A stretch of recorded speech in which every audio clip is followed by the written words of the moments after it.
Welcome back. तो आज एक फ़ैट लॉस का बहुत अच्छा सीक्रेट बता रहा हूँ जो मैं खुद फॉलो करता हूँ।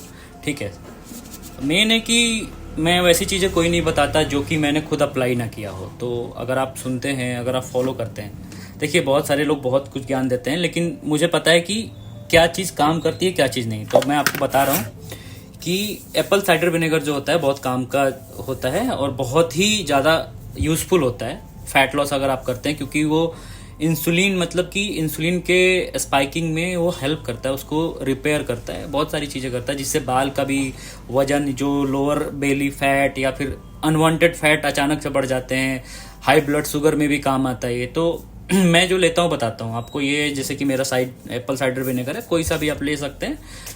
ठीक है, कोई सा भी ले सकते हैं जो थोड़ा ठीक ठाक हो, लगभग सब सेम ही होते हैं। तो थोड़ा इसको सेक कर लो। ठीक है, इसको ज़्यादा नहीं लेना होता है, सही तरीका मैं बता रहा हूँ, मैं वर्कआउट करके आया हूँ। ठीक है, और मैं खाली पेट लेता हूँ। आप खाना खाने के बाद, ब्रेकफास्ट के बाद ले सकते हैं, आपको जैसा सही लगा। मैं खाली पेट लेता हूँ। ठीक है, तो इसको कैसे लेना है, इसको सेक कर लिया मैंने, और इससे ज़्यादा नहीं लेना, नहीं तो डकार गैस्ट्रिक बनेगा, बहुत ज़्यादा प्रॉब्लम होने लगेगी। इसको लेने का सही तरीका देखिए, एक इसी ढक्कन में आपको लेने हैं, मतलब ये रहे। ठीक है, इसमें भरा नहीं है मैंने। ठीक है, भरने से थोड़ा कम इस ढक्कन में, इसके ही ढक्कन में। ठीक है, और इसे डाल दो, शेकर या गिलास जिस चीज़ में भी आप पीना चाहते हो उसमें डाल दो। इसको बंद करो। ठीक है, और इसके फ़ायदे बताता हूँ मैं। ठीक है, ये रहा, पानी डाल दो आप, पानी थोड़ा डाल दो। ज़्यादा पानी मिलाओगे तो ज़्यादा नहीं, मतलब 1 कप पानी डाल लो। 1 कप पानी में 1 ढक्कन काफ़ी है, बहुत है। इसे बार बार बहुत ज़्यादा क्वांटिटी में नहीं पियेंगे। अगर ज़्यादा क्वांटिटी में पियेंगे तो आपको दूसरे प्रॉब्लम स्टार्ट हो जाए, गैस्ट्रिक, डकार आना, ब्लोटिंग, पेट दर्द भी हो सकता है, ये सारी चीज़ें होती है।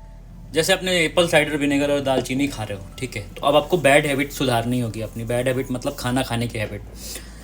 आप इंटरमिटेंट फास्टिंग का भी एक रूल होता है जो कि हर किसी के लिए नहीं बना होता है, उसके लिए भी डाइटिशियन चाहिए होता है, उसके लिए भी हर चीज़ फॉलो करना पड़ता है कि क्या क्या चीज़ें देनी है। आम आदमी इंटरमिटेंट फास्टिंग मतलब कि दिन 24 घंटे में एक बार खाना खा के नहीं रह सकता है, उसका मेटाबॉलिक रेट बहुत डाउन चला जाता है और फिर वो फैट लॉस नहीं कर पाता है। ठीक है, तो मैं ये बोलूँगा कि अब जितना खाना खा रहे हैं उसे पोर्शन डिवाइड कर ले, जैसे कि 5 बार में खाएं। जैसे कि एक बार में 4 रोटी खाने की कैपेसिटी है तो उसे 1-1 रोटी करके 4 बार में खाए, 2-2 घंटे 3-3 घंटे गैप पे। ठीक है, या फिर आप मतलब कि जब भूख लगे तो भूख मारना नहीं है, कुछ खाना है। जैसे कि टेंडेंसी खत्म करनी है, एक पाइनएप्पल का टुकड़ा मुंह में डाल लो, वो चबा लो, थोड़ा सा एप्पल खा लो, जैसे कि, और पानी पी लो।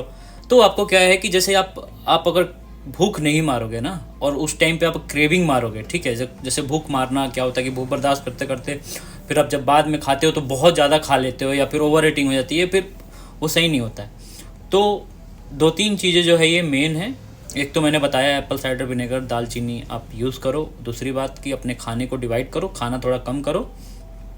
ठीक है, खाने में बहुत सारी चीज़ें होती है, लेकिन फ़िलहाल क्या करो कि अपना खाना थोड़ा कटौती करो, खाने में कटौती, जैसे कि जितना खाना है उतना ना खा के, लेकिन खाना खाना है। खाना नहीं खाओगे तो आपकी बॉडी कभी सही नहीं हो सकती। आपको खाना खाना है, ये ध्यान रखें। खाना खा के बॉडी आपको कम करनी है, और खाना कम खाना है, जैसे कि जितने भी आप खा सकते हो उसका आधा खाओ। ऐसा भी नहीं हो कि आपका भूख खत्म हो जाए, नहीं, भूख से कम खाना खाना चाहिए। ठीक है, और ये चीज़ें ध्यान रखो। उसके बाद आपको वॉक करना ज़रूरी है। अगर एक्सरसाइज नहीं कर पा रहे हो तो कम से कम 1 घंटा टहलना है। 1 घंटा का मतलब 7-8 हज़ार स्टेप्स चलने होते हैं, आपको चलना पड़ेगा। घर में चलो,